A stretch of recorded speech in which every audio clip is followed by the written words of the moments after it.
Irfan Kartawirya. Saya Harnas. Dan ini adalah Random Jumat.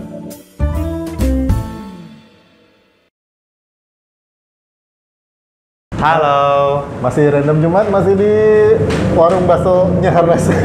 Warung bakso Pakam ya. Nah, Ya, kita di warung bakso dan ini warung baksonya di Gading Serpong. ya, di Makasih yang udah mampir ke sini. Ya, makasih yang udah mampir ke sini. Ditunggu kedatangannya. Ya. Seperti biasa kalau suka beritahu teman, kalau tidak suka beritahu Harnas ya. Iya. Dia Kasih tahu aja ke mbaknya. Di sini juga ada apa teh kemasan yang menurut gue salah satu yang paling enak di Indonesia lah gitu ya. Bilang aja sama banyak, Mbak, teh yang dibilang sama Pak Harnas gitu. Yang mana gitu? Nah, dia pasti yang itulah gitu. Kita nggak sebutin karena belum di endorse ya. Belum di endorse. Jadi kita kasih clue-nya aja. Kasih clue-nya aja, mereknya Iya. Magulan. Iya. Clue-nya Balik jelas lagi. banget tuh. Iya, Oke. kembali ke Random Jumat, ngobrolin sains dalam bahasa Bahasa manusia. manusia. Saya Harnas dan ini Saya Irfan Irfan Kartawirya. Kali ini kita akan mulai lagi dengan seperti biasa random word generator, Iya. dan kata yang kita bahas adalah Apaan sih?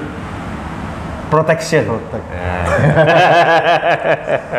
Ini agak Bentar, susah ini. sebelum kita membahas topik ini, protection, kita beri dulu 5 detik untuk pendengar dan penonton Random Jumat untuk berimajinasi dulu Iya. tentang topik ini. Iya. Kalian pikir ini akan dibawa kemana Iya, betul, pembahasannya? betul. Karena kita juga nggak tahu.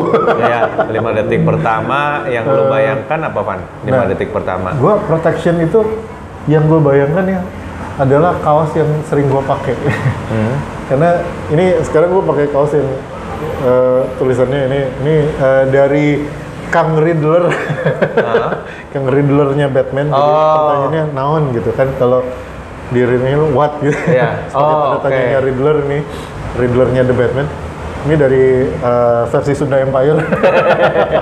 Tapi ada satu kaos yang juga gue sering pakai.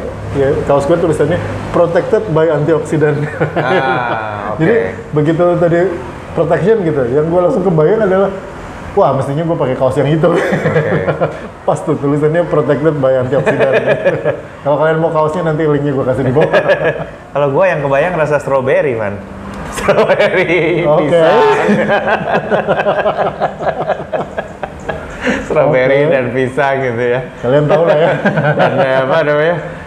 Ada temen dulu yang pernah ini masih zaman masih muda ya teman-teman ya, ngobrol-ngobrol sama temen-temennya gitu kan. Terus kan biasa temen kantor tuh ada yang cowok ada yang cewek gitu. Nah yang cewek ini punya kotak pensil gitu. Dan di kotak pensil itu pas dibuka, temen gua ini cowok, yang cewek ini rekan kerjanya gitu, dia lihat loh ada protection itu. Oke. Nah, dia sih nggak ngomong apa-apa, tapi rupanya si cewek ini sadar gitu ya, diliatin nih bosnya kan, diliatin. Terus ya, itu apa? Bosnya kan bercanda nanya. Terus ceweknya jawab, iya pak, nggak apa-apa, kan safety can be fun. Kalau temen-temen udah pernah lihat iklannya mungkin gitu ya. Ini produk-produk yang dijualnya deket kasir. Iya betul, jualnya deket kasir. Selain Itu Kinder- sih selain kepikiran Kinder gua Joy. tentang protection gitu ya. Selain Kinder Joy. Selain Kinder Joy ya. Iya makanya itu sih apa yang kepikiran tentang protection. Terus buntu kan lu mau ngomong apa? Jadi kalau gue itu tadi ya, soalnya gue pernah bikin video tuh tentang si antioksidan itu, jadi makanya tadi begitu baru sih, belum lama, jadi makanya pas udah protection ya gue kebayangnya itu. Kalau lo kebayangnya yang ini agak susah kita bahas selanjutnya, teman-teman. Tapi kalau lo ngomong protection, satu lagi yang gue muncul di otak gue itu insurance kan. Nggak tahu kenapa kata Iya. protection sama insurance tuh kayak selalu gitu, kayak barengan gitu. Kalau kita bikin top of mind istilahnya ya, top of mind dari kata protection gitu. Selain kaos gue itu dan yang tadi lo bilang, produk yang mungkin kedua atau ketiga yang muncul adalah insurance. Dan itu gue cukup lama itu untuk mengerti apa kaitannya insurance sama protection. Karena sepertinya insurance itu tidak memprotek ya. Kalau protection itu kan selalu gue membayangkannya ya kayak ya itu kayak antioksidan, ya itu kan bahwa dia melindungi lu dari sesuatu gitu. Tapi kalau misalnya asuransi kecelakaan, asuransi mobil gitu, asuransi mobil melindungi mobil Anda dari kecelakaan, enggak gitu. Mobil kecelakaan nabrak aja gitu kan. Apa namanya? Ini gue mau nyapa dulu teman yang di asuransi nih, Yohan Handoyo. Tadinya ahli wine, sekarang ahli asuransi dia. Halo Yohan. Lu kurang baca Van.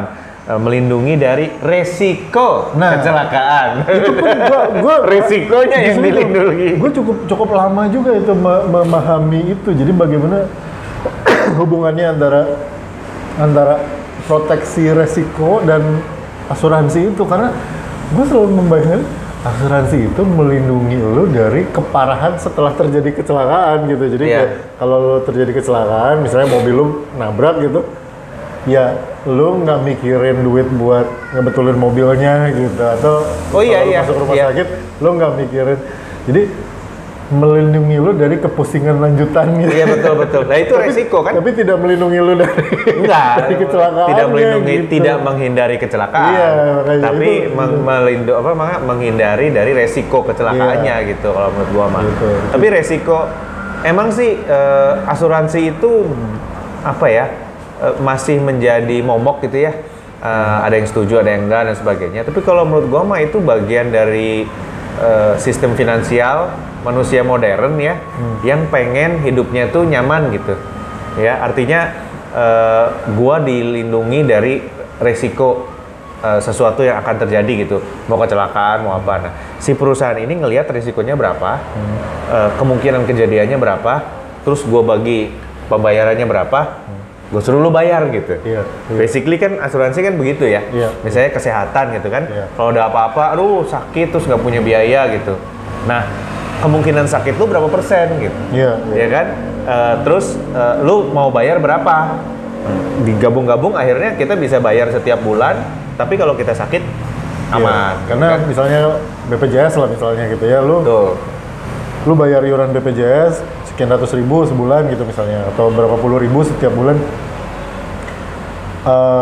Si BPJS-nya udah ngitung kan, nggak mungkin se-Indonesia sakit bareng gitu. Betul. 250 juta orang sakit barengan yang perlu bayar biaya kesehatan gitu kan, sehingga uangnya bisa dipakai untuk membayari orang-orang yang sakit saja gitu, dan karena yang sakitnya ada persentase tertentu. Betul. Terus sekarang kan asuransi itu sampai kita beli barang di Tokopedia kan ada asuransi juga. Pengiriman. Ya kan, asuransi pengiriman, asuransi kerusakan. Jadi barang-barang yang simple-simple kayak TV atau handphone, gadget gitu ya, ada proteksi asuransinya sehingga itu safety can be fun. Balik lagi. Karena fun gitu. Lu beli handphone ada asuransinya gitu. Lu belanjanya jadi lebih fun. Kalau asuransi kesehatan kan nggak terlalu fun lah dibahas gitu ya. Belanjanya jadi lebih fun gitu. Jadi meskipun lu kesel pastilah tetep ya kalau lu belanja terus tahu-tahu nyampe lu beli handphone terus tahu-tahu nyampe handphonenya rusak gitu kan. Ya, kesel mah tetep gitu, tapi paling nggak lu nggak rugi gitu karena ada cover asuransi, jadi lu bisa dapat duit lu balik kah, atau lu dapat penggantian dengan ongkos kirim yang di cover. Tapi gitu. Lucu ya, kemarin gue denger satu show tentang asuransi, Van. Jadi ada jenis asuransi yang mengcover pandemi. Ya, ada itu premi pandemi itu ada, ya. Tapi si orang Amerika ini dari NPR ya, dia mengadakan survei yang satu-satunya yang dapat benefit besar dari itu adalah Wimbledon tenis. Rupanya si pengelola Wimbledon setiap tahun dia bayar premi mahal untuk opsi pandemi. Jadi ketika si Wimbledon itu di cancel karena pandemi, dia dapat payout sekian puluh juta dolar loh. Gila ya. Tapi terus dia interview sama satu orang di Amerika lagi yang punya tempat venue event, ya kan? Gimana, lu waktu itu dapat payout nggak? Dia bilang, ya enggak, karena gue nggak bayar premi itu. Karena premi itu mahal banget gitu loh. Ya kan gue nggak sanggup bayarnya. Dia bilang, ya itu problemnya. Kalau Wimbledon kan apa namanya satu organisasi yang sanggup bayar gitu kan. Itu kayak lu bayar ini ya, itu kayak lu bayar asuransi kalau lu disambar geledek. Spesifik khusus untuk lu kalau disambar geledek. Tiap bulan lu bayar 50.000 gitu. Iya, terus lu nonton Mandalika pas waktu siapa namanya? Si ibu itu lagi main hujan, lu ada di tengah-tengah trek terus kesambar. Nah, habis itu kaya. Habis itu kaya. Kalau masih hidup ya. Kalau lu nggak hidup ya berarti ahli waris lu kaya gitu. Tapi ada loh Wimbledon itu teman-teman Google aja, Wimbledon itu dapat payout besar. Bahkan Broadway dan lain-lain. Nah, itu yang disesali sekarang sesudah terjadi pandemi ini, organisasi kayak Broadway mulai bayarin premi itu. Pandemik itu. Jadi kalau ada pandemi lagi, maka dia akan dapat payout gitu. Jadi cancel karena force major tuh dia dapat ini gitu. Nah, force majornya apa aja? Salah satunya pandemi gitu. Betul. Si Wimbledon kebetulan bayar yang pandeminya. Jadi dia malah untung nih karena dia dapat duit. Ya nggak untung sih. Karena kan dia tetap rugi. Resiko dia rugi karena dibayar. Jadi seluruh karyawannya itu tetap digaji sebagai karena dia dapat payout itu. Cukup besar payoutnya. Tidak menyelenggarakan event itu terbayar. Iya. Gitu. Nanti kedepannya itu karena sekarang kan climate change ya, jadi ada pandemi, terus nanti ada lagi kebakaran, kekeringan dan sebagainya. Itu ada satu lagi lucu kasus mengenai asuransi ini. Jadi dia beli asuransi anti banjir. Jadi di Amerika tuh ada asuransi banjir. Kalau rumah gua kebanjiran, lu dapat klaim ya. Nah, itu pengaruhnya ke climate change ya. Terus dia wawancara orang ini di Texas. Terus pertama-tama di ini dulu, lu yakin itu pemerintah yang keluarin asuransi banjir itu? Orang Texas kok bayar asuransi pemerintah gitu kan? Biasanya kan lu kan maunya swasta. Enggak, gue sih memang dari dulu pengen ikut asuransi pemerintah ini. Dia rumahnya jauh dari sungai ya sebetulnya. Tapi sebetulnya kayak karena climate change, permukaan sungai ini lama-lama naik makin dekat. Jadi dia ikut asuransi banjir ini udah 20 tahun yang lalu. 20 tahun yang lalu itu resikonya kecil banget. Tapi dia buka, asuransinya buka. Iya, bayarnya murah, asuransinya buka. Tapi 20 tahun kemudian resikonya jadi tinggi tapi preminya tetap sama kan? Karena pemerintah nggak renew itu. Nah, itu yang dikritik sama dia. Jenis asuransi banjir seperti ini nggak di-renew resikonya. Akhirnya ditanya, selama 5 tahun terakhir, kamu dapat payout berapa? $800.000. Rumahnya harganya berapa? $400.000. That's why you're not moving. Iya, karena dia tanya, kenapa lu nggak pindah?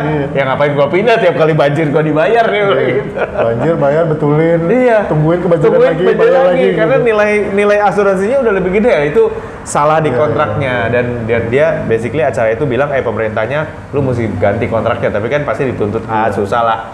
Gitu loh, jadi term on condition asuransi itu harus diperhatiin karena bisa kejebak tuh di situ. Kalau di Jakarta ada asuransi banjir gitu, tutup asuransinya.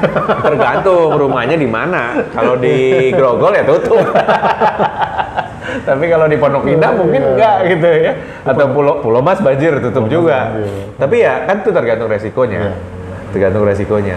Ya, dan kesepakatan kejadian yang terjadinya seperti apa gitu ya? Iya, betul. Banjir, kalau banjirnya semata kaki setengah jam reda, enggak gitu, nggak dihitung gitu. Betul. Iya. Itu kan semua kan ada probabilitasnya. Iya. Bahkan safety can be fun itu kan 99,9%.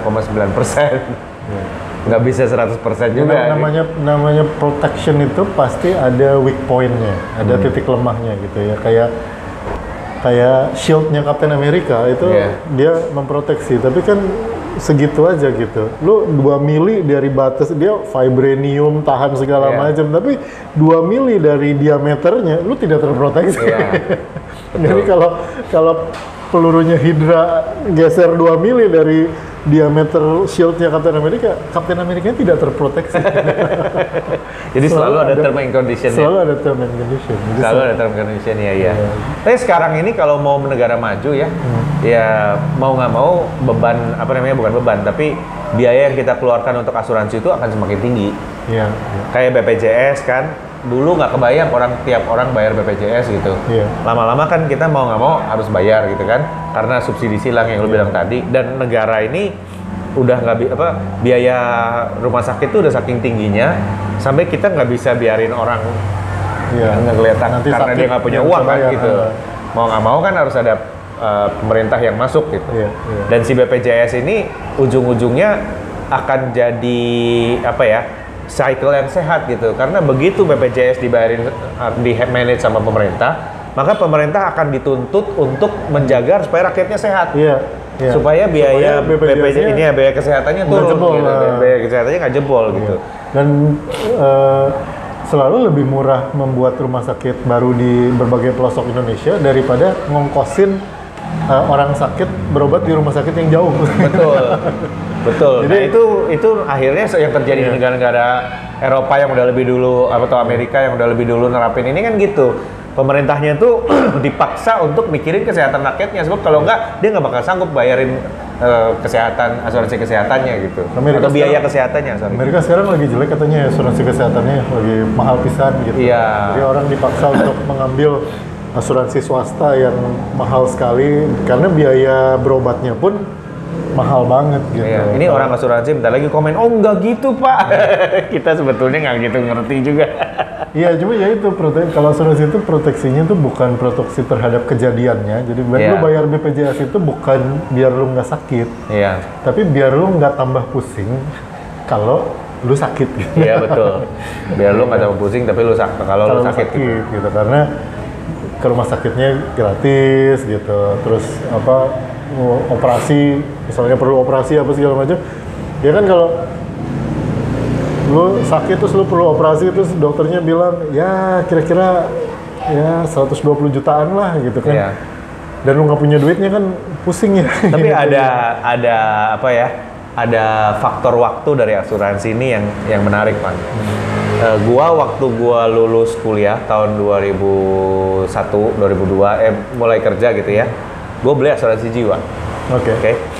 Waktu itu salesnya bilang, Pak, ini ya nanti kalau ada apa-apa ya, mohon maaf nih, itu Bapak akan dapat 20 kali gaji. Oke. Gaji gua 20 kali gaji gua. Gua pikir, banyak banget ya. Oke, itu tahun 2001 tuh. Nah, tuk sampai 2013, 2014 kan, udah 15 tahun kemudian ya. Waktu gua mau nikah kan ditanya nih asuransi jiwa ada nggak gitu, ngobrol-ngobrol, oh ada asuransi jiwa 20 kali gaji gua gitu. Coba dihitung berapa sih pas gue lihat preminya, 75 juta. Dia bilang, oh asuransi jiwa lu kecil amat katanya, 2015 75 juta buat apa? Kalau lu ada apa-apa nanti gue repot kata istri gue kan. Terus gue pikir, tapi ini kan 20 gaji gue tahun 2001. Bener juga ya gue bilang. Dan itu memang udah habis, jadi setelah 20 tahun dia akan mati gitu. Lu harus renew lagi, lu harus bikin buka baru sesuai dengan nilai uang yang sekarang. Bener 20 gaji gua tahun 2001 ya segitu.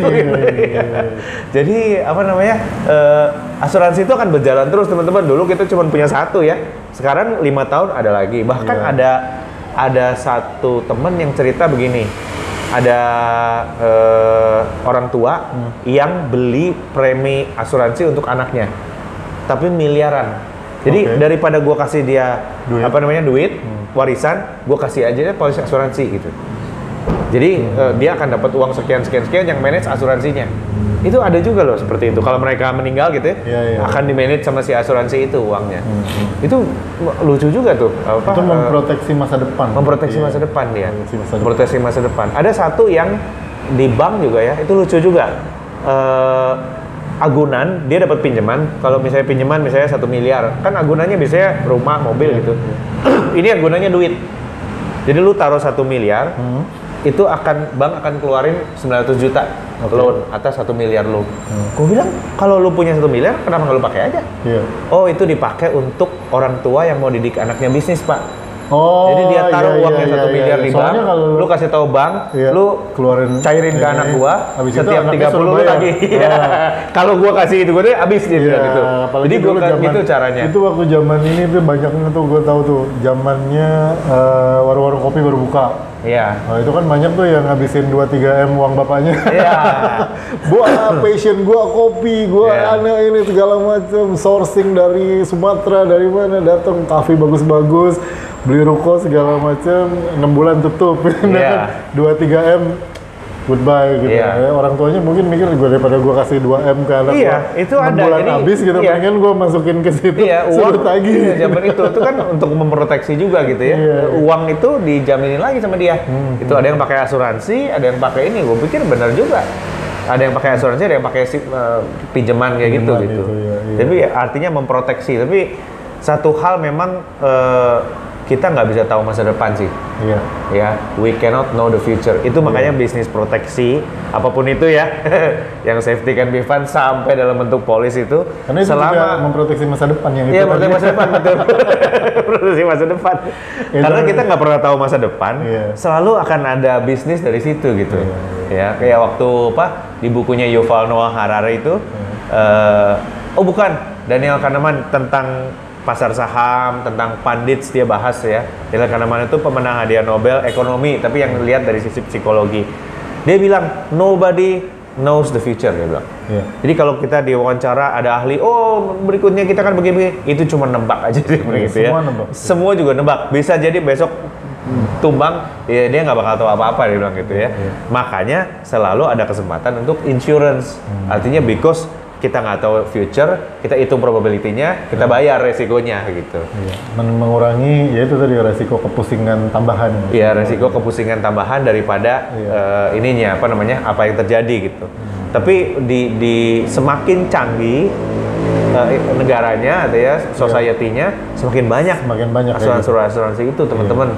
Segala macam juga di-insure gitu. Kalau zaman dulu mah proteksi terhadap resiko-resiko yang terjadi di masa depan itu bentuknya sawah, gitu kan, bentuknya sawah. Jadi kalau misalnya nanti kalau gini gue jual aja sawah yang itu, nanti jual sawah yang sana gitu. Nah setelah sawahnya dijual, ini dijual gitu, yang tadinya punya sawah satu desa gitu, di generasi berikutnya sawahnya tinggal sepetak. Iya betul. Nanti ini dijual, kalau ini dijual pak habis gitu. Lama-lama habis gitu ya. Dulu orang memproteksi masa depan dengan aset yang berlebih kan. Iya, gitu. Kalau sekarang ya kita harus pakai finansial ini dan tapi Van, gue pernah dapat komentar yang positif banget dari orang Jerman. Orang Jerman tuh kan sistem asuransinya paling canggih di dunia, sampai gaji dari 100% 60% dipotong buat asuransi kan. Segala macam gratis dan pensiun juga gratis. Tapi dia bilang Indonesia has the best car insurance in the world katanya. Oh kenapa? Gue bilang, pokoknya kalau tabrak bawa aja ganti. Dia bilang gitu. Gak usah pakai laporan polisi, gak usah pakai ini, gak usah itu. You have the best car insurance system in the world. Dia bilang. Tinggal bayar. Aduh kalau di Jerman ribet. Tinggal bayar on risk-nya aja. Iya, tinggal bro penyok, oh siap, coret-coret ganti. Dia bilang gitu. You have the best car insurance system in the world. Gue merasa tersanjung. Oh ya, dan jangan lupa BPJS itu juga banyak negara yang belum punya. Iya betul. Kita juga cukup senang lah ya, itu dari itu dari berapa presiden kan mulai dipikirin, didesain, dilaksanain sampai beneran dipakai, dijalanin sampai sekarang gitu. Itu karya besar kita semua lah. Kita nggak bisa klaim itu 1-2 orang yang berpikir. Betul. Dan 1-2 periode kepemimpinan yang berpikir itu dari dulu tuh, dulu panjang. Mulai dari apa dulu namanya Askes, terus jam sostek kesehatan, terus sampai Astek apa segala, sampai bentuk format yang sekarang itu banyak negara yang belum punya loh. Dan kita bersyukur kita udah mulai menuju ke sana ya. Dan beberapa orang Amerika juga mulai ngiri tuh ngelihat itu gitu kayak ini murah pisan, terus servisnya bagus. Ya kalau dibilang masuk rumah sakit ngantri apa segala macam, yalah itu hal-hal yang perlu diperbaiki masih ada lah gitu. Iya betul. Tapi in general sebagai sebuah sistem proteksi kesehatan nasional bagus lah. Iya bagus. Banyak yang belum punya negara lain gitu. Yes, memang itu kan untuk menuju ke safe country ya. Iya. Safety can be fun. Judul episodenya. Judul episode ini protection karena safety can be fun. Kalau lu nggak beli yang itu, ada kemungkinan 4 tahun lagi lu mesti beli Kinder Joy. Dan ada hubungan antara proteksi dengan flavor kita bahas di berikutnya aja lah ya. Gitu. Oke teman-teman, makasih udah dengerin Random Jumat. Jangan lupa like, subscribe, dan nyalakan notifikasinya. Kalau mau komen-komen usulan tema silakan ya. Saya Harnas. Saya Evan Katoria. Kalau kalian mau mampir ke warung bakso ini, sekali lagi ada di Gading Serpong. Yes, belah sana Ruko Barir. Pahwa, belah sini Bundaran. Google aja bakso Google aja, Pangnam. Bakso Pangnam. Ya. Jadi mampir ke sini. Siapa tahu ketemu kita lagi taping Random Jumat. Yes. Karena kita akan ketemu di Random Jumat episode berikutnya. Terima kasih, bye. Bye.